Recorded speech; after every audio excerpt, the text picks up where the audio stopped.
कोणाला ऐकायचंय, मला का देवाला? हा, चुकून पण मला ऐकण्यासाठी बसू नका, मग आशीर्वादित होणार नाही. पण जर देवाला ऐकण्यासाठी बसलेले असाल तर 100% आशीर्वादित व्हाल. हालेलुया. कारण मी पण तुमच्यासारखाच मनुष्य आहे, मी काही देव नाही, आणि म्हणून माझं ऐकून तुम्ही आशीर्वादित नाही होणार. पण ज्या वेळेस मी बोलत असेल पण तुम्ही देवाचं ऐकायला लागाल तर विश्वास ठेवा, तुम्ही आशीर्वादित झाल्याशिवाय राहणार नाही. आणि मी विश्वास ठेवतो की आज प्रभू आपल्याशी बोलेल. आमेन. एक छोटीशी प्रार्थना करून देवाच्या वचनाकडे जाऊ. सर्व शक्तिमान आमच्या जिवंत देवा, आकाश आणि पृथ्वीच्या उत्पन्न करता प्रभू, तुझ्या पायाची धूळ होण्याची देखील माझी योग्यता नाही. तू महान, पवित्र, सामर्थी आणि जिवंत परमेश्वर आहे. माझ्या देवा, मी परमेश्वर पिता हे धैर्य करतो तुझ्या समोर येण्यासाठी केवळ येशूच्या रक्तामुळे, कारण त्या रक्ताने माझे पाप झाकले गेलेत. प्रभू माझ्या देवा, हा समय तू दिला की परमेश्वर पिता आम्ही तुझी वाणी ऐकावी. मी प्रार्थना करतो जेवढी लोक ह्या ठिकाणी बसलेली आहेत ती मला ऐकण्यासाठी नाही, तुला ऐकण्यासाठी बसलीत. प्रभू तू बोल, आम्ही ऐकत आहोत. बोल प्रभू, तुझा दास ऐकत आहे. मी घटावं, तूच वाढावा, तूच दिसावा आणि तुलाच मी उंच करावा असं होते. आज येणाऱ्या वचनाद्वारे जेवढ्या लोकांपर्यंत हे वचन जात आहे, जी कान ही वचन ऐकत आहे, त्या प्रत्येक हृदयाला तू स्पर्श कर आणि येणारं वचन कार्य केल्याशिवाय परत देऊ नकोस दे बाबा. सर्व महिमा तुला मिळू दे. आदर, मान, महिमा, गौरव, सन्मान तुलाच देतो. या संपूर्ण जागेला, या संपूर्ण परिसराला पवित्र आत्मा तू नियंत्रित कर. तुझे सराफीम उभे कर परमेश्वरा. सर्व प्रकारची अडखळणं, तमाम डिस्टर्ब करणारी शक्ती प्रभू येशू नासरीच्या नावात मी तोडतो. प्रभू तुझे आगणीचे कोट उभे कर राजा, आणि सर्व वातावरण तुझ्या आत्म्याच्या नियंत्रणात असू दे आणि तुलाच महिमा मिळू दे. आदर, मान, महिमा, गौरव, सन्मान तुझा आहे, तुलाच देतो. प्रार्थना येशू प्रभू तुझ्या पवित्र आणि गोड नावाने मागितली. आमेन. हालेलुया. रिहानचा वाढदिवस आहे. तुम्हाला माहिती आहे वाढदिवस जो आहे तो कधीपासून मोजला जातो? जेव्हा लेकराचा काय होतो? जन्म. तर तसं बघायला गेलं तर लेकरू किती महिने आईच्या पोटात असतं? किती महिने? 9. पण ते 9 महिने मोजले जात नाही. तर जन्मदिवस कुठून मोजला जातो? जिथून त्या लेकराचा काय होतो? जन्म होतो. याच्या मागचं कारण तुम्हाला माहिती का काय नेमकं? की 9 महिने तर ते होतच ना आईच्या पोटामध्ये, हा का नाही? हो का नाही? पण त्या 9 महिन्यांना आपण मोजत नाही. तर 9 महिन्यानंतर लेकरू जेव्हा जन्म घेतं, जन्म कशाला म्हणतात मी तुम्हाला सांगतो, बघा नीट लक्ष द्या. जेव्हा लेकरू आईच्या गर्भात असतं त्याला भूक लागते का? लागते का? कोणाला भूक लागते? आईला. पहिली गोष्ट. लेकरू जेव्हा आईच्या पोटात असतं त्याला तहान लागते का? नाही. कोणाला तहान लागते? आईला. लेकरू जेव्हा आईच्या पोटात असतं त्याला गरम होतं का? नाही. कोणाला गरम होतं? लेकरू आईच्या पोटात असतं थंडी कोणाला वाजते?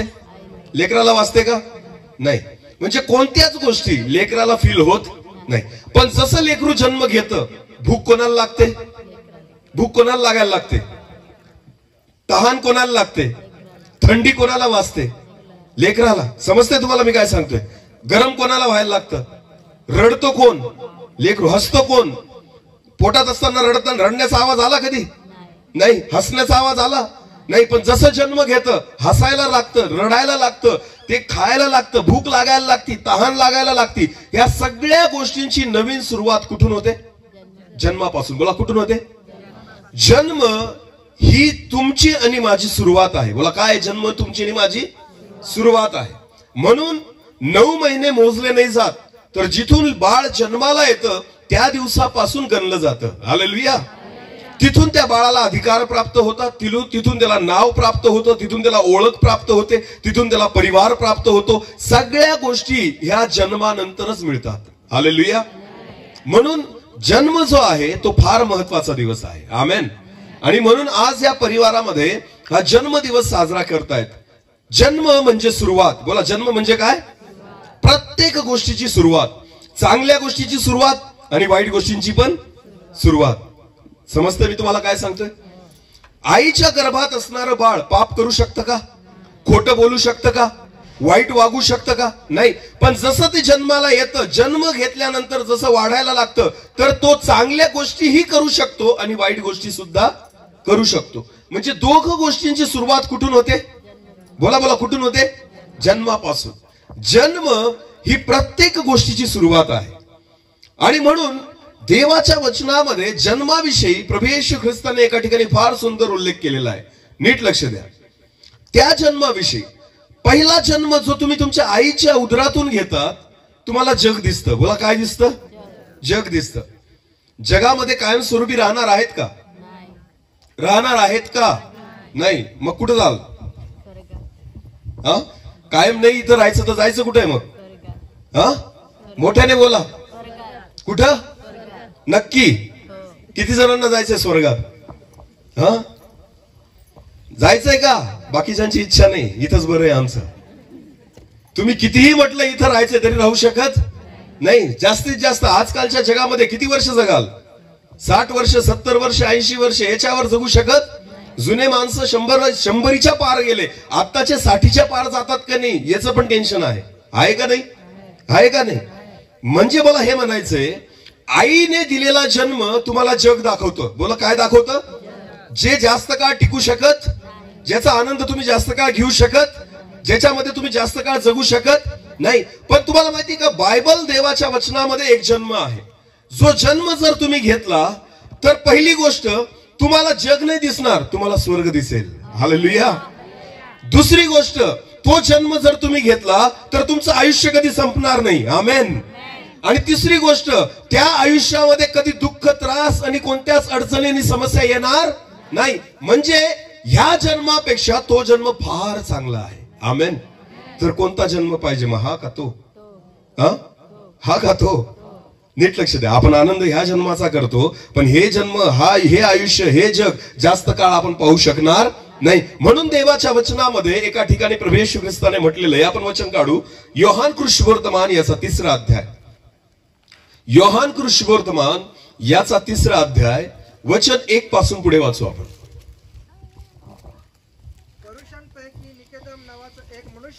कान देऊ नये का? पुरुषांपैकी निकोदेमस नावाचा एक मनुष्य होता. तो यहुदी लोकांचा एक अधिकारी होता. तो रात्रीच्या वेळेस प्रभू येशू ख्रिस्ताजवळ येऊन त्याला म्हणाला, गुरुजी, तुम्ही देवापासून आलेले शिक्षक आहात. हा, पुढे. हे आम्हाला ठाऊक आहे. हा, कारण ही जी चिन्हे आपण करतात ती देव बरोबर असल्या वाचून कोणाला करता येत नाही. येशू विषयी तो जो व्यक्ती निकोदेमस आहे, जो ज्ञानी होता, जो परुषी होता, तो असं म्हणतो की गुरुजी, तुम्ही देवापासून आलेले शिक्षक आहात. बोला, कोणापासून आलेले? याचा अर्थ तुम्ही ज्या गोष्टी शिकवतात त्या जगातल्या शिकवत नाही. कोणाकडच्या शिकवतात? देवाकडच्या, ज्या मनुष्याच्या बुद्धीच्या पलीकडे आहेत, जे मनुष्य बघू शकत नाही, जे मनुष्याला ज्ञात नाही, जे मनुष्य समजू शकत नाही, त्या गोष्टी ज्या स्वर्गातल्या आहेत ना, त्या तुम्हाला माहिती आहेत. म्हणून निकोदेमस म्हणतो की तुम्ही देवापासून आलेले शिक्षक आहात. याचा अर्थ त्याला त्याच्याकडून, येशूकडून काहीतरी ऐकून घ्यायचंय, त्याला काहीतरी जाणून घ्यायचंय की देवाकडच्या अशा कोणत्या गोष्टी आहेत ज्या आम्हाला माहिती नाही, देवाकडच्या अशा कोणत्या गोष्टी आहेत जी जाणून घेण्याची आम्हाला गरज आहे. म्हणून रात्रीच्या वेळेस निकोदेमस प्रभू येशू ख्रिस्ताला भेटायला आला आणि तो स्वर्गातल्या गोष्टी किंवा देवाकडच्या गोष्टी जाणून घेण्याचा प्रयत्न करतोय. आमेन. मग प्रभू येशू ख्रिस्त त्याच्याशी बोलायला लागला आणि प्रभू येशू ख्रिस्ताने सुरुवात केली. वाचा. येशू त्याला म्हणाला, निकोदेमस, मी तुम्हाला खचित सांगतो, खरं खरं सांगतो, नव्याने जन्मल्या वाचून कोणालाही देवाचं राज्य पाहता येणार. सगळ्यांना कुठं जायचंय? बोला, कुठं जायचंय? मी नेहमी सांगतो एक उदाहरण. मला जगात अजून असा फोटो दिसला नाही मेल्यानंतर की जिथं नरकवासी लिहिलेलं आहे. एकाच आपण नाही दिसला. कोणी कसा का मेला असेल तरी त्याच्या फोटोवर काय लिहितात? स्वर्गवासी. याचा अर्थ प्रत्येकाची इच्छा कुठं जायची आहे? तुम्ही फोटोवर लिहिल्याने फरक नाही पडत हो, ते देवावर आहे, कोणाला घ्यायचं नाही घ्यायचं. हालेलुया. समजते का मी काय सांगतोय? समजा तुम्ही तुमच्या आधार कार्डवर माझा पत्ता टाकला, मी माझ्या घरात राहू देईल तुम्हाला? अरे बोला. तुमच्या आधार कार्डवर तुम्ही माझ्या घराचा पत्ता टाकला आणि तुम्ही म्हणाल आता मला तुमच्या घरात घ्या, मी घेईल का? नाही. कारण घर कोणाच्या मालकीचं आहे? कोणाच्या मालकीचं आहे? घराचा सातबारा कोणाचा आहे? अरे बोला. घराचा उतारा कोणाच्या नावाने? शिंदे सरांच्या. तुम्ही तुमच्या आधार कार्डवर माझा पत्ता टाकल्याने माझं घर तुमचं होणार नाही. आज लोकांना तेच वाटतं, मी फोटोवर स्वर्गवासी लिहिलं म्हणजे मी स्वर्गातच जाईल. बिलकुल नाही. 7-12 देवाचा आहे. हालेलुया. घराचा उतारा कोणाचा आहे? देवाचा आहे. तुम्ही तुमच्या आधार कार्डवर चिटकून दिलं की मी स्वर्गवासी झालो, पण परमेश्वर म्हणेल माझं घर आहे. कोणाला घ्यायचंय? कोण ठरवेल? बोला बोला, कोण ठरवेल? देव ठरवेल. हे मनुष्य ठरवू शकत नाही. म्हणून प्रभू येशू ख्रिस्ताने सांगितलं की नव्याने जन्मल्या वाचून देवाचं राज्य कोणी बघू शकत नाही. ह्या जन्म जो तुम्ही घेतला ना आईच्या उदरातून प्रियांनो, हा जन्म याच्यासाठी आहे की तुम्ही जग बघावं, पण दुसरा जन्म जो देव देतो ना तो याच्यासाठी आहे की तुम्ही स्वर्ग बघावं. हालेलुया. पहिला जन्म घेऊन तुम्ही ज्ञान प्राप्त करू शकतात, तुम्ही शिक्षण प्राप्त करू शकतात, तुम्ही नोकरी करू शकतात, तुम्ही पैसा कमवू शकतात, तुम्ही घर बांधू शकतात, तुम्ही गाडी घेऊ शकतात, तुम्ही जगातली प्रत्येक गोष्ट विकत घेऊ शकतात. पहिल्या जन्माने तुम्ही स्वर्ग विकत घेऊ शकत नाही, पण ज्या वेळेस देवाची भेट तुमच्याशी होईल त्यावेळेस तुम्ही स्वर्गीय गोष्टीचे वतनदार होतात. हालेलुया. म्हणून प्रभू येशू ख्रिस्ताने म्हटलं की निकोदेमस, नव्याने जन्मल्याशिवाय कोणीच देवाच्या राज्यामध्ये प्रवेश करू शकत नाही. मी तुम्हाला सांगितलं की आईच्या उदरातून जेव्हा बाळ जन्म घेतं तेव्हा त्याची काय होते? नवीन सुरुवात. बोला, काय होते? नवीन. तिथून सगळ्या गोष्टींची सुरुवात आहे. जन्म म्हणजे सुरुवात. बोला, जन्म म्हणजे सुरुवात. जन्म म्हणजे काय? जगामध्ये तुम्ही सुरुवात केलेली आहे, मी सुरुवात केलेली आहे. जेवढे लोक मला ऐकतायत तुम्ही सगळ्यांनी जगातली सुरुवात केलेली आहे. अनेक वर्ष संपून टाकलेले आहेत आपण, अनेक वर्ष जगलोय आपण, मनाला पटेल तसं वागलोय आपण, पटेल ते खाल्लं, पटेल ते प्यालो, पटेल ते वागलो. तुम्ही तुमच्या मनाप्रमाणे जगलेले आहेत आतापर्यंत. लक्षात घ्या, हा तुमचा जन्म आहे जो तुम्ही तुमच्या आई वडिलांच्या हातून घेतलेला आहे. पण लक्षात घ्या, नव्याने जन्म केवळ देव देतो. नव्याने जन्म घेतल्यानंतर सुद्धा एक नवीन सुरुवात असते. हालेलुया. समजते मी काय सांगतोय? ज्या वेळेस मनुष्य नव्याने जन्म घेतो ना त्याची परत नव्याने काय होते? सुरुवात. बोला, काय होते? जुन्या सगळ्या गोष्टी झिरो होऊन जातात. आमेन. आणि जेव्हा तुम्ही नव्याने जन्म घेतात तेव्हा परत नवीन काय होते? सुरुवात. बोला, काय होते? मग परत नवीन ओळख. आमेन. देव तुम्हाला नव्याने ओळख देतो. हालेलुया. सगळं बदलून जातं. जुनं खाणं पिणं बदलून जातं, जुनं राहणं बदलून जातं, जुने विचार बदलून जातात, जुना स्वभाव बदलून जातो, जुन्या सवयी बदलून जातात, सगळे जुने विचार बदलून जातात. आणि त्यावेळेस जेव्हा देव तुम्हाला भेटतो त्यावेळेस परत एकदा नव्याने सुरुवात होती जीवनाची, आणि त्यालाच म्हणतात नव्याने जन्म. हालेलुया. त्यालाच म्हणतात नव्याने. आणि जो व्यक्ती नव्याने जन्म घेतो तोच देवाचं राज्य पाहू शकतो, अन्यथा देवाचं राज्य कोणी पाहू शकत. म्हणून बळजबरी आपल्या आधार कार्डवर देवाचा पत्ता टाकू नका, तुमचा काहीच फायदा होणार. स्वर्ग माझंच आहे असं समजूच नका. तुम्ही टाकलेला पत्ता आहे तो देवाने मान्य केला पाहिजे. हालेलुया. हे परमेश्वराच्या हातामध्ये आहे की मी कोणाला घ्यायचं. ख्रिस्ती लोकांनी सुद्धा असं अजिबात समजायचं नाही की बाप्तिस्मा झाला म्हणून मी स्वर्गात जाईल. बिलकुल नाही. हा सगळ्यात मोठा गैरसमज आहे तुमचा. लक्षात घ्या. बिलकुल नाही. ज्या लोकांनी नव्याने जन्म घेतला, ज्यांची नव्याने सुरुवात झाली, ज्यांचा स्वभाव नवीन झाला, ज्यांचे विचार नवीन झाले, ज्यांच्या सवयी नवीन झाल्या, सगळ्या गोष्टी ज्यांच्या नवीन झालेल्या आहेत त्यांनीच विश्वास ठेवायचा की मी देवाचं राज्य पाहिल, अन्यथा होणार नाही. समजतंय मी काय सांगतोय? ओळख नवीन झाली पाहिजे. आमेन. विचार नवीन झाले पाहिजे. हालेलुया. पहिले मारक्या म्हशीसारखे एकमेकांना मारायचे, आता प्रेमळ स्वभाव झाला पाहिजे तर समजायचं नव्याने जन्म झाला. हालेलुया. समजते का? हालेलुया. म्हणून देवाचं वचन म्हणतं नव्याने जन्मल्याशिवाय देवाचं राज्य कोणी बघू शकत. मग नव्याने जन्म घेणं प्रत्येकासाठी गरजेचं आहे. हालेलुया. देवाची इच्छा आहे की प्रत्येकाने तिथं जावं. कुठं जावं? बोला, स्वर्गात. कुठं जावं? देवाने कोणालाच मरायसाठी निर्माण केलं नाही. बिलकुल नाही. वचन वाचू आपण. उत्पत्तीचं पुस्तक काढा बरं. पहिला अध्याय. उत्पत्ती पहिला अध्याय. देवाने माणसाला कसं निर्माण केलं थोडक्यात बघून नंतर पुढे जाऊ. जगातले, इकडे बघा माझ्याकडे आता, जगातले लोक म्हणतात माणूस माकडापासून आला. कोणापासून बनला? पुस्तकात शिकवतात मास्तर लोक. माणूस कशापासून बनला? अरे बोला, कशापासून बनला? माकडापासून. मी म्हणतो माकडं आज पण जिवंत आहेत. मेले का? मग आता का बरं त्यांची माणसं नाही बनत? जर माकडाचाच माणूस बनलेला आहे ना तर आता पण माकडं जिवंत, मग त्यांच्या पण माणसं बनायला पाहिजे की नाही? हा, काही पण सांगतं. विज्ञान म्हणतं की माणसाला पहिले शेपूट होती म्हणे. काय होती? शेपूट होती. मग कालांतराने त्या शेपटीचा उपयोग कमी व्हायला लागला म्हणून शेपूट गळून पडली म्हणे. अरे कशाला कमी होईल मला सांगा? आई शरीरातला असा एक पण अवयव नाही जो बिनकामाचा आहे. समजते तुम्हाला? या दिवसात तर शेपटीचा उपयोग सगळ्यात जास्त झाला असता. कशासाठी बरं? हा, 2 हातांनी काम केले असते आणि शेपटीने मोबाईल धरला असता. सगळ्यात जास्त उपयोग ह्या दिवसात झाला असता शेपटीचा. जर तुम्ही आणि मी माकडापासून आलो असतो तर काय केलं असतं आपण? आपले काम करता करता व्हॉट्सअपचे मेसेज चेक केले असते. कशाने? मोबाईल असा धरला असता शेपटीने ना. 2 हातांनी. बाया पण मस्त काम करता करता, स्वयंपाक करता करता शेपटीवर व्हॉट्सअप चॅटिंग चालू आहे. अरे देवाने जर एखादा अवयव दिला तर त्याचा बिनकामाचा उपयोग होत, प्रत्येकाचा उपयोग होतो. म्हणून हे शास्त्र जे आहे ते खोटं आहे की मनुष्य जो आहे तो माकडापासून निर्माण झाला. माकडं आता पण हयात आहेत, त्यांचे माणसं तयार होत नाही. बायबल देवाचं वचन म्हणतं परमेश्वराने मनुष्याला स्वतःच्या प्रतिरूपाचं निर्माण केलं. आमेन. उत्पत्ती याचा 1 अध्याय वचन 27 वाचू आपण. देवाने आपल्या प्रतिरूपाचा, म्हणजे जसा देव आहे, जसे त्याला डोळे होते, जसे त्याला कान होते, जसे त्याला नाक होतं, जसे त्याला तोंड होतं, परमेश्वराने आपल्या प्रतिरूपाचा मनुष्य निर्माण केला. देवाचे प्रतिरूप असा तो निर्माण केला. नर व नारी अशी ती निर्माण केली. आणि पुढे असं म्हटलेलं आहे देवाने त्यांना काय दिला?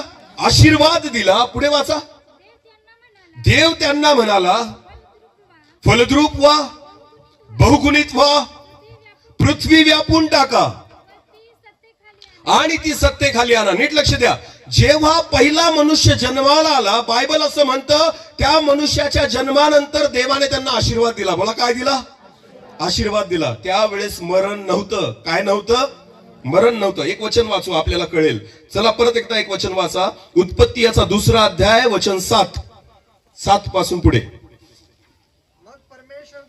मग परमेश्वर देवाने जमिनीतील मातीचा मनुष्य घडवला व त्याच्या नाकपुड्यात जीवनाचा श्वास घातला. नीट लक्ष द्या. बायबल असं म्हणतं, वचनात लिहिलेलं आहे की मनुष्याची निर्मिती जमिनीतल्या मातीपासून आहे. बोला कशापासून आहे? शरीर जर मातीमध्ये गाडलं तर त्याची काय होते? माती. तुम्ही ओळखू नाही शकणार की इथं टाकलं होतं का नव्हतं. ते पूर्णपणे मातीशी जुळून जातं. मातीमध्ये जेवढे घटक आहेत सगळे घटक तुमच्या शरीरामध्ये आढळतात. मातीमध्ये जेवढे धातू आहेत ते सगळे तुमच्या शरीरामध्ये आढळतात. प्रत्येक मातीतला गुणधर्म माणसाच्या शरीरामध्ये आहे. याचं कारण आहे की मनुष्याला परमेश्वराने मातीपासून घडवलेलं आहे. आमेन. आणि स्वतःचा श्वास त्याच्या नाकपुड्यात फुंकला असं देवाचं वचन म्हणतं. माहिती का तुम्हाला? जेव्हा विज्ञान जन्माला पण आलेलं नव्हतं तेव्हापासून हजारो वर्षांपूर्वी बायबलमध्ये लिहून ठेवलेलं आहे. हालेलुया. जेव्हा कोणतीच प्रयोगशाळा अस्तित्वात नव्हती त्यावेळेस हजारो वर्षांपूर्वी देवाच्या वचनात लिहिलेलं आहे की मनुष्याच्या शरीराची निर्मिती मातीपासून आहे. आज पण जे वैज्ञानिक आहेत त्यांना विचारा, ते तुम्हाला सांगतील की शरीरामध्ये सगळे मातीचे गुणधर्म आढळतात. हालेलुया. जेव्हा एक पण शास्त्रज्ञ जन्माला आलेला नव्हता तेव्हा माझ्या जिवंत परमेश्वराने त्याच्या वचनामध्ये लिहून ठेवलेलं आहे. आमेन. नीट लक्ष द्या. माणसाची निर्मिती माकडापासून नाही, माणसाची निर्मिती इतर कशापासून नाही. माणूस देवाचे प्रतिरूप आहे, ज्याने मातीचं त्याला घडवलं आणि स्वतःचा श्वास त्याच्या जीवनामध्ये फुंकलेला आहे. हालेलुया. हा देवाने माणसाला दिलेला जन्म आहे. आमेन. पुढचं वचन वाचा दादा. तेव्हा मनुष्य जीवधारी प्राणी झाला. पुढे असं म्हटलेलं आहे जेव्हा माणसाला निर्माण केलं देवाने पूर्व दिशेला एदेनामध्ये एक बाग लावली आणि पहिला माणूस कुठे ठेवला गेला? एदेन बागेत. बोला कुठे ठेवला गेला? तुम्हाला माहितीये कुत्र्याला घर लागत नाही, स्वच्छता लागत नाही. इतर कोणते पण प्राणी, मशीनसाठी तुम्ही घरात बांधतात का मशीन? अरे बोला ना. मशीननी कधी तुम्हाला सांगितलं आम्हाला फॅन लावा असं, इथं स्वच्छता करा असं? बिलकुल. कोणताच प्राणी आणि कोणतीच पक्षी जे आहेत ना त्यांना स्वच्छता लागत. त्यांना जिथं बांधलं तिथं बांधून राहतील, जिथं ठेवलं तिथं राहतील. पण तुम्हाला माहितीये माणूस एक असा प्राणी आहे, भले तो झोपडीत राहील पण ती झोपडी सुद्धा काय करतो? बोला काय करतो? मनुष्यामध्ये एदेन बाग अजून सुद्धा आहे. हालेलुया. कारण देवाने पहिल्या माणसाला कुठे ठेवलेलं होतं? एदेन बाग सुंदर होती. एदेन बाग कशी होती? सगळे प्राणी गलिच्छ राहू शकतात, सगळे प्राणी घाण याच्यात राहू शकतात, पण मनुष्य घाण वातावरणात राहू शकत नाही. भले तो छोट्याशा झोपडीत राहील पण तिथं सुद्धा झाडू मारेल. भले ते छोट्याशा घरामध्ये राहील त्याला सुद्धा तो व्यवस्थित ठेवेल, भांडे कुंडे व्यवस्थित ठेवेल, त्याच्या स्वतःचे काही जे वस्तू आहेत त्या व्यवस्थित त्या ठिकाणी मांडेल. का? कारण माणसाला गलिच्छ वातावरणात राहायला आवडत.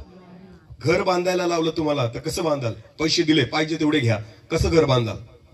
एक नंबर ना, सगळ्यात भारी टाईल्स, सगळ्यात भारी हॉल, एकदम छान सिलिंग, सगळ्या गोष्टी सुंदर. आज बंगले बघा आपल्या भागामध्ये किती सुंदर सुंदर बंगले आहे की नाही? का बरं माणूस 30, 35, 40 लाख खर्च करून एवढे चांगले बंगले बांधतो? का माहिती तुम्हाला? कारण माणसामध्ये एदेन बाग अजून सुद्धा आहे. हालेलुया. मनुष्यामध्ये एदेन बाग अजून सुद्धा आहे.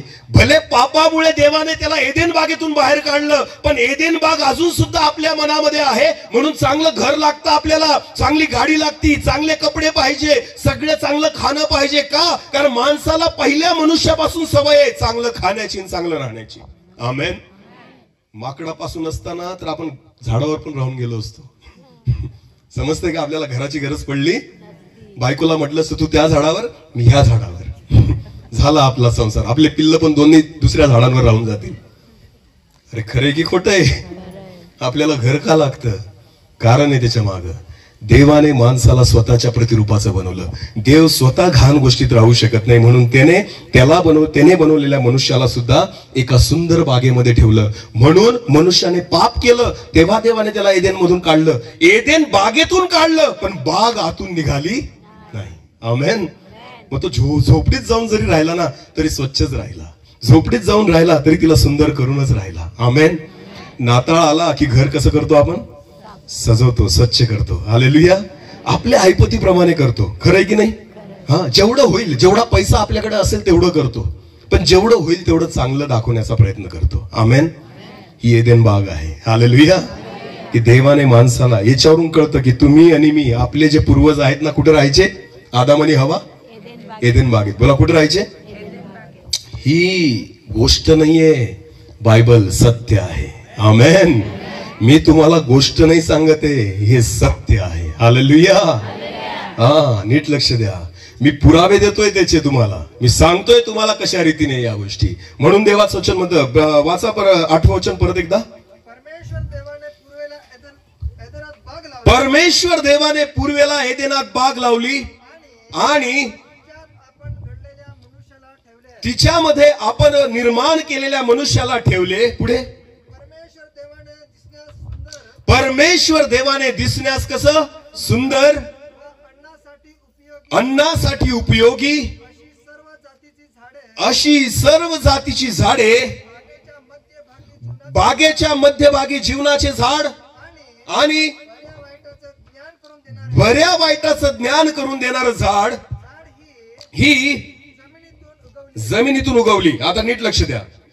अनेक फुलं फळांची झाडं तिथं आहेत. त्याच्यात 2 झाडं वेगळी आहेत. एक जीवनाचं झाड, जे जर खाल्लं त्याचं फळ तर तुम्ही कधीच मरणार नाही, आणि दुसरं आहे बऱ्या वाईटाचं ज्ञान करून देणारं झाड. ह्या वाईटाच्या ज्ञान करून देणारं जे झाडाचं फळ आहे त्याच्याबद्दल देवाचं वचन सांगतं. उत्पत्ती 2:16 आणि 17 वाचा. उत्पत्ती 2:16-17. तेव्हा परमेश्वर देवाने आदामाला अशी आज्ञा दिली की तुला वाटेल त्या झाडाचं फळ यथेच्छ खा, पण बऱ्या वाईटाचं ज्ञान करून देणाऱ्या झाडाचं फळ खाऊ नको, कारण या वचनाकडे नीट लक्ष द्या. बायबल असं म्हणतं, कारण ज्या दिवशी त्याचं फळ तू खाशील त्या दिवशी तू मरशील. याचा अर्थ नाही खाल्लं तर मरणार नाही, तू खाशील तर मरशील. हालेलुया. देवाने मरण आणलं नाही, मरण माणसाने निवडून घेतलंय. लक्षात घ्या. बायबल देवाचं काय वचन म्हणतं? मी तुम्हाला मरण्यासाठी जन्म नाही दिला. परमेश्वराच्या वचनात लिहिलेलं आहे, ज्या दिवशी तू फळ खाशील तू मरशील. जर नाही खाल्लं तर नाही मरणार. आज पण मला सांगा, माणूस स्वतःहून स्वतःला मारतोय. देवाने वाईट गोष्टी बनवल्या नाही, जे आहे ते मनुष्य स्वतःसाठी निर्माण करतोय आणि खातो आणि मरतोय. आज सुद्धा मनुष्य मरण स्वतः निवडतोय. आज सुद्धा मनुष्य मरण स्वतः खातोय, स्वतः पितोय आणि स्वतः मरतोय. अरे जेमतेम 60 वर्षाचं आयुष्य नीट जगा ना. ते आयुष्य आपण खाऊन पिऊन कमी करतोय. नको त्या गोष्टी आपण खातो, जे खायला नाही लावलं ते आपण खातो, जे प्यायला नाही लावलं ते आपण पितो आणि स्वतःचं आयुष्य आपण स्वतःच्या हाताने कमी करतोय. तुम्हाला माहितीये, जेव्हा देवाने आदामाला निर्माण केलं ना, तेव्हा पण देवाने सांगितलं मरण नाहीये आदाम तुझ्यासाठी, तू मरणार नाही कधीच, मी तुला जगण्यासाठी निर्माण केलेलं आहे. पण ज्या दिवशी तू हे फळ खाशील तू मरशील. मग खायचं न खायचं कोणाच्या हातात होतं? बोला. देव चुकला का माणूस चुकला? आणि आज पण कोण चुकतोय, देव का माणूस? म्हणून देव म्हणतो ह्या पहिल्या जन्मात तुम्ही नको ते खायचं खाल्लं, नको ते प्यायचं प्यायलं, म्हणून तुम्ही मरणार आहात. पण जेव्हा नव्याने जन्म घ्याल, हालेलुया, जेव्हा तुमचा नव्याने जन्म होईल त्यावेळेस परमेश्वर हमी देतो की जो मेला असला तरी जगेल. आमेन. तो देवाचं राज्य पाहिल, तो स्वर्गाचं राज्य पाहिल, देवाचं वचन म्हणतं. आमेन. आज मनुष्य या जन्माद्वारे नको ते खातोय, नको ते पितोय, जे शरीरासाठी चांगलं नाही त्या गोष्टी करतोय. तुम्हाला माहितीये, देवाने चांगलं बनवलं, मनुष्य सडून पितोय. समजतंय मी काय सांगतोय? देव नाही चुकत, चुकतो कोण? मनुष्य. देवाने खूप सुंदर मनुष्याला बनवलं आणि खूप सुंदर ठिकाणी त्याला ठेवलं आणि त्याला म्हटलं सगळं खा, ते खाशील तर मरशील, नाही खाणार तर मरणार नाही. आज पण देव तेच म्हणतोय, ते करू नको, ते खाऊ नको. पण माणसाचा घाण स्वभाव आहे, जे नाही करायला लावलं ना तेच करतो. समजतंय तुम्हाला? जे नाही खायला लावलं ना तेच खातो. जे झाकून ठेवलेलं असतं ना तेच बघायची इच्छा असते आपल्याला. खरं आहे की खोटं आहे? जे बाहेर ठेवलेलं आहे ते नाही बघायचं आम्हाला, पण जे झाकून ठेवलंय ना ते बघायचंय. हा माणसाचा स्वभाव आहे. जे नाही म्हटलं ना इथं हात नाही लावायचा. माणूस पहिल्या, तुम्ही लहान लेकरांचा अनुभव घ्या. लेकरं म्हणजे देवा घरची फुलं, ते निष्पाप नसतात लेकरं. त्यांना सांगा तुम्ही त्याला हात लावू नको, त्याचं लक्ष तिथंच जाईल. त्याला जे सांगाल ना इथं नाही करायचं ते तिथंच बघल. त्याला कळतं इथं काहीतरी. छोटस लेकरू असतं ज्याला काहीच कळत नाही. दिवा असतो लावलेला, माहितीये ना. आपण त्याला सांगतो बेटा हात लावू नको, चटका लागेल. काय लागेल? चटका. आता याला अजूनपर्यंत चटका लागलेला नाहीये. मग आई काय म्हणते? हात लावू नको, नाही तर काय लागेल?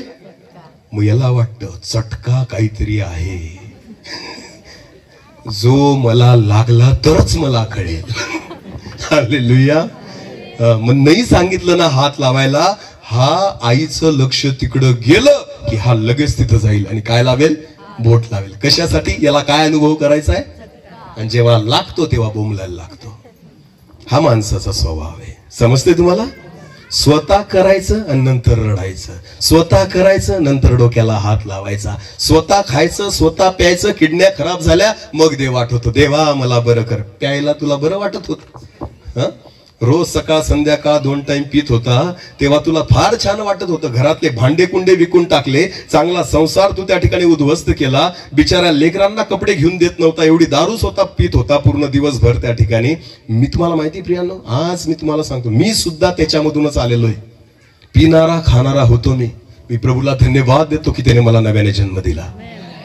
नाही तर त्या जन्मामध्ये असतो ना कधीचाच मेलो असतो. नीट लक्ष द्या. जुन्या जन्मामध्ये जर मी असतो तर कधीचाच मेलो असतो. जग बी बघू शकलो नसतो आणि स्वर्ग बी बघू शकलो नसतो. पण मी त्या जिवंत परमेश्वराला धन्यवाद देतो की त्या देवाने मला नव्याने जन्म दिला.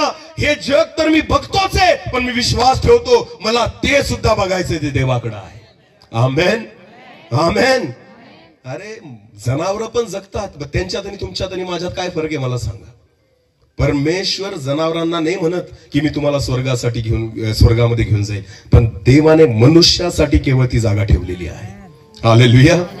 म्हणून निकोदेमसला प्रभू येशू ख्रिस्त म्हणतो, निकोदेमस, नव्याने जन्मल्याशिवाय देवाच्या राज्यात कोणी प्रवेश करू शकत नाही.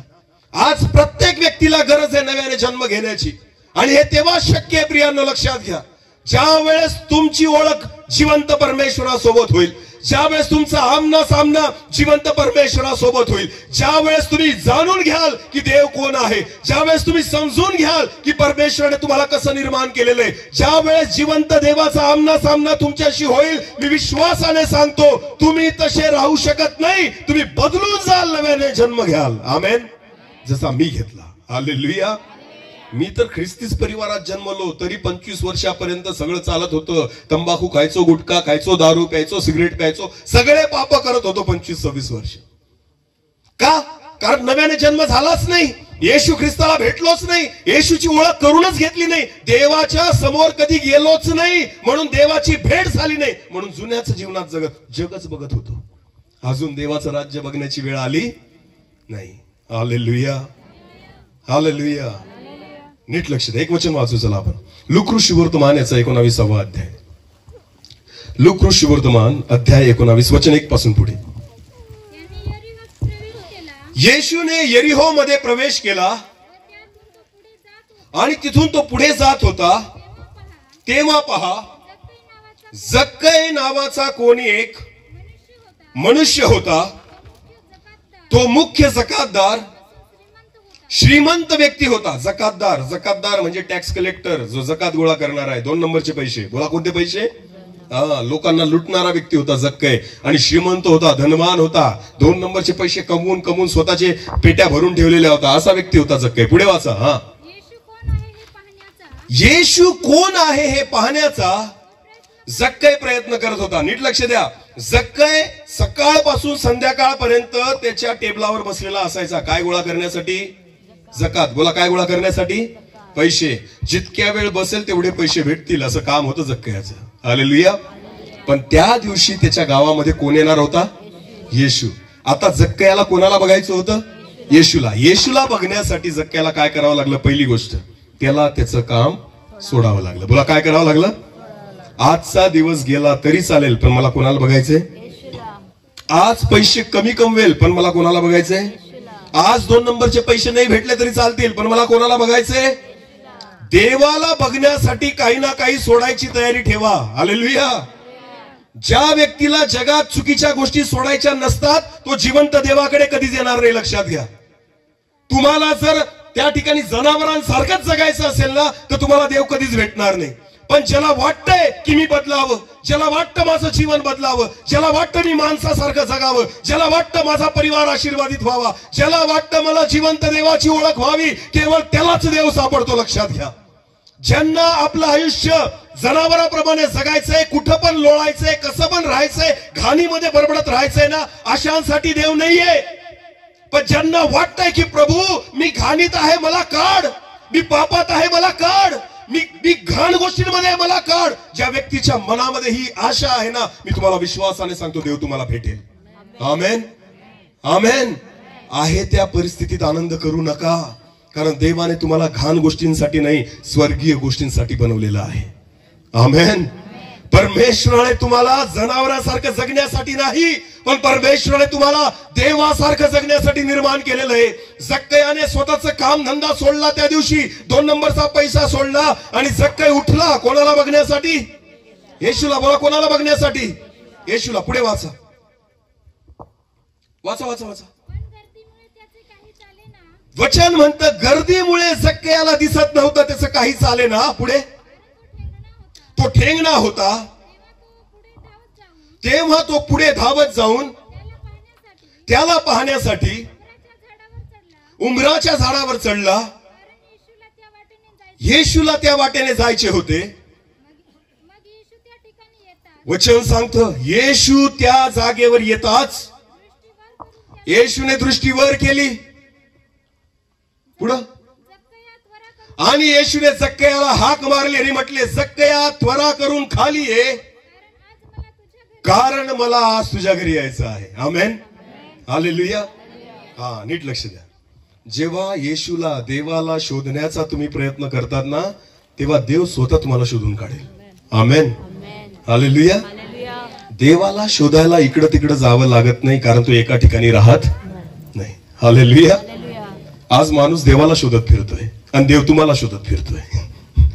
समजतंय मी काय सांगतोय? इकडे बघा, समजते का?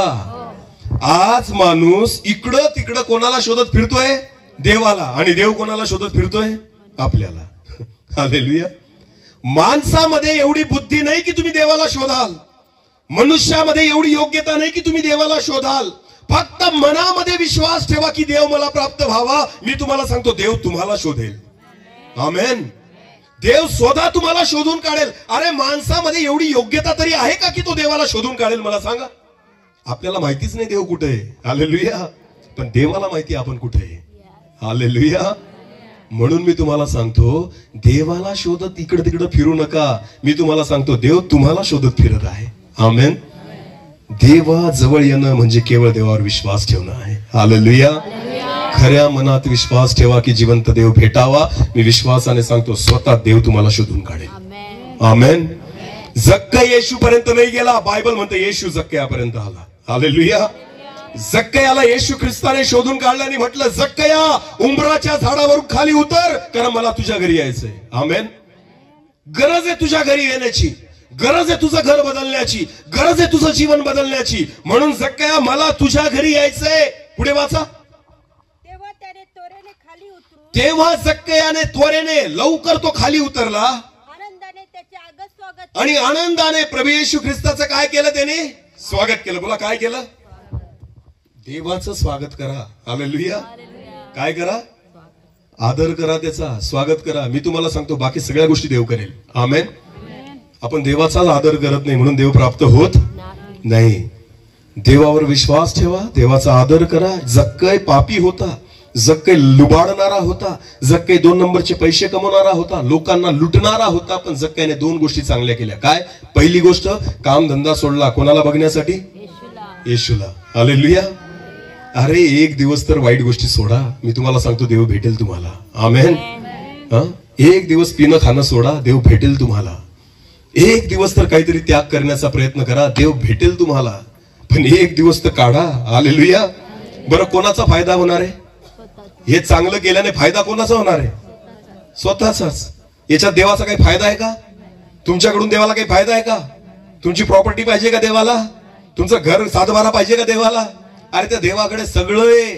त्या देवाने सर्व निर्माण केलेलं आहे. ज्या जमिनीवर मी राहतो ती त्याची आहे, ज्या घरात मी राहतो त्याची मालकी हक्क त्याचा आहे. लक्षात घ्या, जो श्वास मी घेतोय तो श्वास सुद्धा त्याचाच आहे.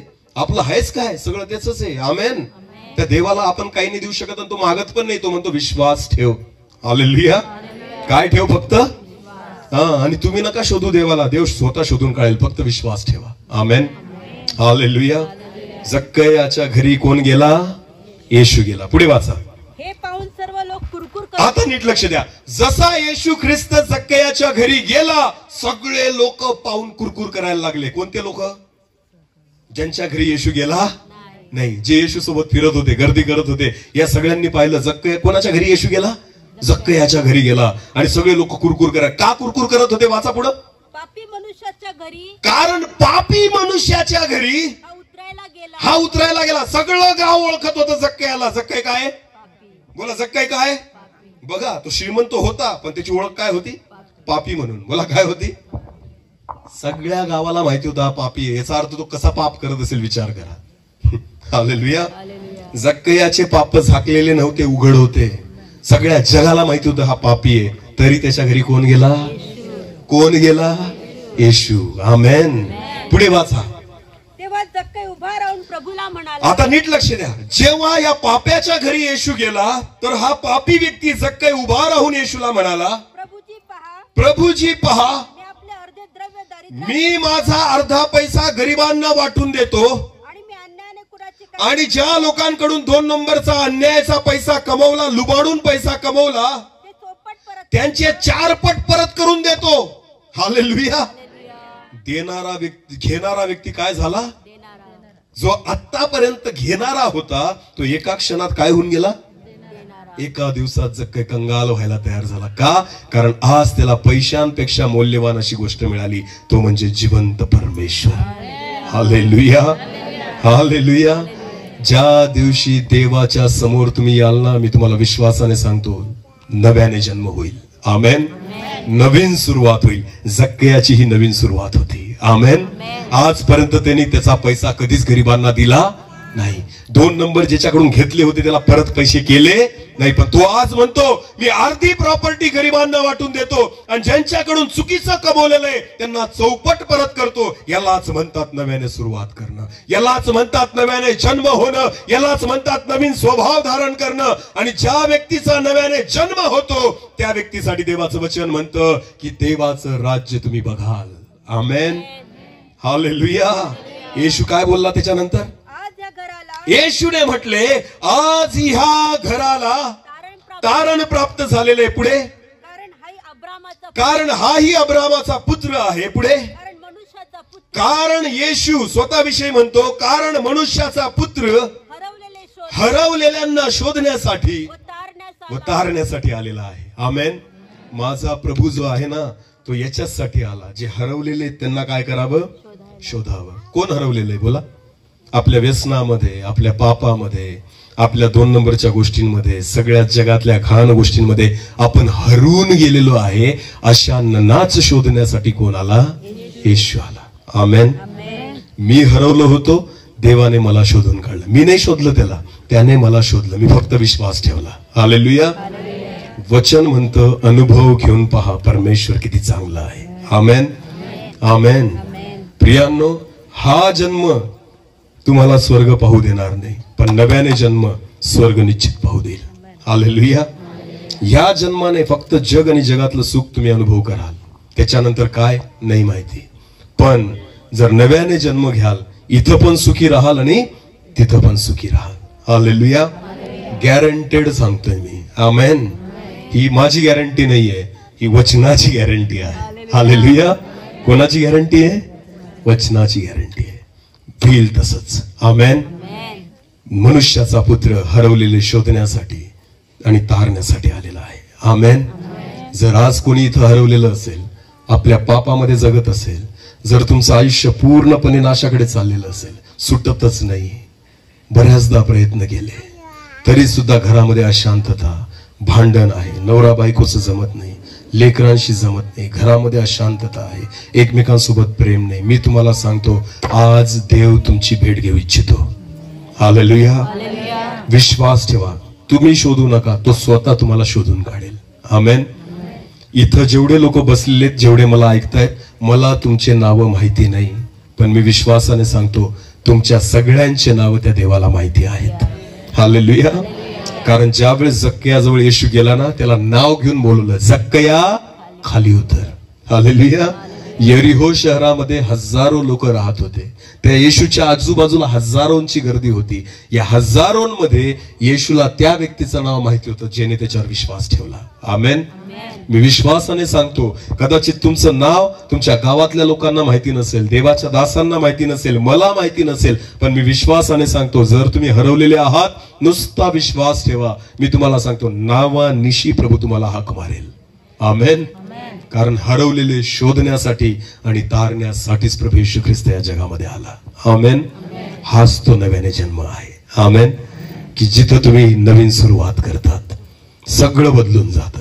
जुना स्वभाव, जुने विचार, जुन्या सवयी आणि सगळ्या जुन्या गोष्टी, जुनं जीवन बदलून जातं आणि एक नवीन जीवन सुरू होतं. आमेन. हालेलुया. जर मी तोच व्यक्ती राहिलो असतो ना जुना, तर मला काय म्हटलं असतं? हा बेवड्या मास्तर. काय म्हटलं असतं? मास्तरच म्हटलं असतं. पण कसं? हा बेवड्या मास्तर. हालेलुया. आज मला मास्तर म्हणून ओळखत नाही, देवाचा सेवक म्हणून ओळखतात. हा नव्याने जन्म आहे. आमेन. ही नवीन ओळख आहे. हालेलुया. मला अभिमान आहे. मला कोणी सर म्हणू नका, मला देवाचा दास म्हटलं ना, खूप मोठं पद आहे. आमेन. याच्यातच मला आनंद आहे. आमेन.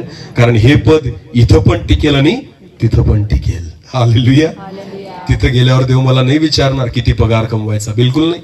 तिथं प्रभू म्हणेल तू माझ्यासाठी काय केलं. हालेलुया. आणि त्याचा हिशोब मी देऊ शकतो. आमेन. जर देव ह्या दगडाला बदलू शकतो, तर देव कोणालाही बदलू शकतो. आमेन. फक्त विश्वास ठेवा. विश्वास ठेवा. देव आपल्यामध्ये आहे. एक छोटीशी प्रार्थना आपण करू आणि त्यानंतर आज मीटिंग आपण समाप्त करू. एक छोटस कोरस घेऊ. आपण सर्वजण डोळे झाकू. धन्यवाद. प्रियांनो, जे वचन आज आपल्या कानापर्यंत आलेलं आहे, आपली मन कठीण करू नका. देवाचं वचन म्हणतं की नव्याने जन्मल्याशिवाय कोणी देवाचं राज्य पाहू शकत नाही. पहिला जन्म तर आपण सर्वांनी घेतला, जगतोय आपण आपल्या मर्जीप्रमाणे, आपल्या इच्छेप्रमाणे. पण आता देवाच्या इच्छेप्रमाणे जगण्याची तयारी करा, की जेणेकरून स्वर्गीय राज्य देखील तुम्ही बघू शकाल.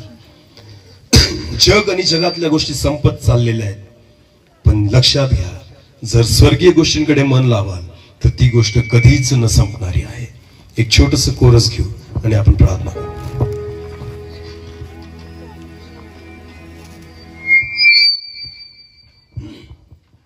सर्वजण आपण प्रार्थनेमध्ये जाऊ. प्रियांनो, धन्यवाद प्रभूजी.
प्रभु जीवन मातु सुखी रखजे.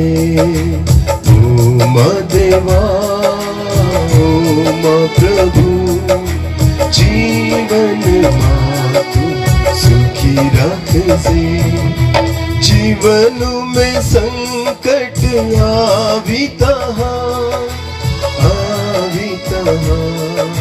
जीवन में संकट आविता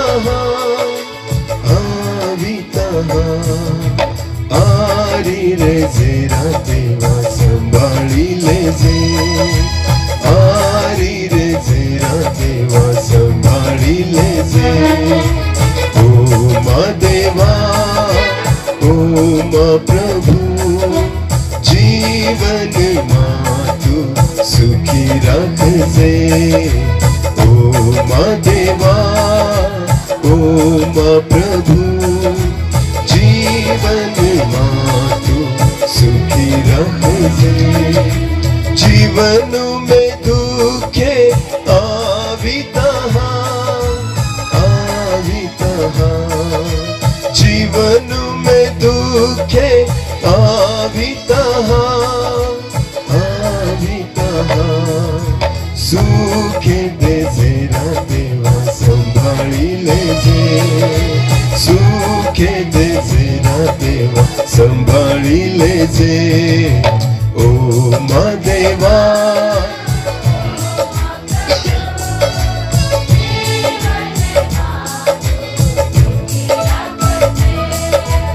ओम देवा ओम प्रभु जीवन मातु सुखी रखजे. जीवन में चिंता आविता जीवन में चिंता आविता हिम्मत दे जेरा देवा संभाळी ले जे. हिम्मत दे जेरा देवा संभाळी ले जे. ओम देवा ओम प्रभु जीवन मातु सुखी रखजे. ओम देवा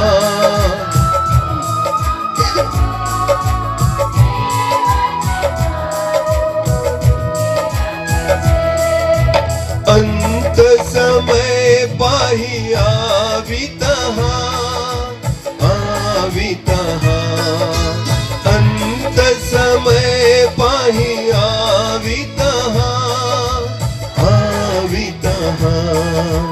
तारिले जे देवा संभाळिले जे, तारिले जे देवा संभाळिले जे। ओ मा देवा, ओ मा प्रभु, जीवन मा तू सुखी राखजे। ओ मा देवा, जीवन मा तू सुखी राखजे। ओ मा देवा, ओ मा देवा, ओ मा देवा, ओ मा देवा, ओ मा देवा, ओ मा देवा, ओ मा देवा, ओ मा देवा, ओ मा देवा, ओ मा प्रभु, जीवन मा तू सुखी राखजे। ओ मा देवा, ओ मा प्रभु, जीवन मा तू, जीवन मा, जीवन मा, जीवन मा, जीवन मा, जीवन मा, जीवन मा, जीवन मा, जीवन मा, जीवन मा तू सुखी राखजे। जीवन मा तू सुखी राखजे। ओ मा देवा, ओ मा प्रभु, जीवन मा तू सुखी राखजे। ओ मा देवा, ओ मा प्रभु, जीवन मा तू सुखी राखजे। जीवन मा तू सुखी राखजे। जीवन मा तू सुखी राखजे। धन्यवाद प्रभूजी। माझ्या देवा, मी प्रार्थना करतो प्रभू, तूच आहे जो आम्हाला सुखी ठेवू शकतो, तूच आहे जो आम्हाला तारू शकतो प्रभू, तूच आम्हाला हिम्मत देणारा परमेश्वर आहे, तूच आम्हाला सुख देणारा परमेश्वर आहे। आम्ही तुझ्या चरणी येतो दे बापा। आज प्रभू तुझी वाणी आमच्या प्रत्येकाच्या कानापर्यंत आलेली आहे प्रभूजी। माझ्या देवा, नव्याने जन्म घेण्यासाठी प्रत्येकाला सहायता कर, नवीन सुरुवात करण्यासाठी प्रत्येकाला सहायता कर, तुझ्यावर विश्वास ठेवण्यासाठी प्रत्येकाला मदत कर दे बापा। आणि माझा विश्वास आहे अशा हरवलेल्यांना शोधण्यासाठी तू ह्या जगामध्ये आलास प्रभू। मला जसं तू तारलं प्रभू, इथे उपस्थित प्रत्येक माझ्या भावाला आणि प्रत्येक माझ्या बहिणीला तू तार दे बापा, उद्धार कर आणि तुला महिमा मिळू दे आणि प्रत्येकाचा नव्याने जन्म होऊ दे की जेणेकरून ते देवाचं राज्य पाहतील। सर्व आदर, मान, महिमा, गौरव, सन्मान तुझा आहे, तुलाच देतो। प्रार्थना येशू प्रभू तुझ्या पवित्र, गोड आणि पराक्रमी नावाने मागितली म्हणून ऐक। आमेन।